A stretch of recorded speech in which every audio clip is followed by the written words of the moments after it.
Daniel and the Lion's Den. In the ancient land of Babylon, under the rule of King Darius the Mede, lived Daniel. He was one of the 3 chief ministers, admired for his wisdom and loyalty. Daniel's heart was always turned toward God. But the other ministers and satraps in the kingdom envied Daniel. They tried to find fault with him, yet his work and character were flawless. Finally, one of them, a man named Mosa, began to hatch a wicked plot. "O king, issue a decree that for 30 days, anyone who bows down to any god or man other than you shall be thrown into the lion's den." They appealed to the king's pride, suggesting the decree would bring glory only to him. King Darius thought deeply. He never dreamed how this decree would affect his favorite minister, Daniel. Knowing that a decree sealed with the royal signet could not be revoked, the king, proud of his own cunning, signed it anyway.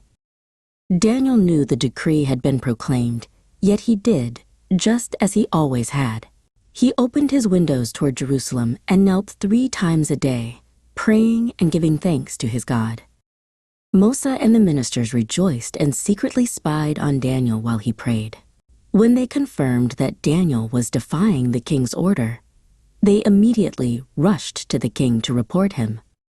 The king was deeply distressed by the news. He tried every possible way to save his beloved Daniel until sunset, but the law of the Medes and Persians could not be changed, even by the king himself. Finally, with deep sorrow, the king had no choice but to give the command. "Throw Daniel into the lion's den. May your God, whom you serve continually, deliver you." A stone, sealed with the king's own signet, blocked the den's entrance.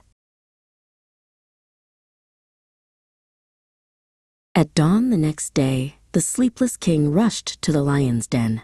With a trembling voice, he cried out, "Daniel, servant of the living God, has your God, whom you serve continually, been able to rescue you from the lions?" From inside the den, Daniel's voice answered, "O king, live forever. My God sent his angel and shut the lions' mouths so that they have not harmed me at all." Overjoyed, the king immediately commanded that Daniel be lifted out of the den.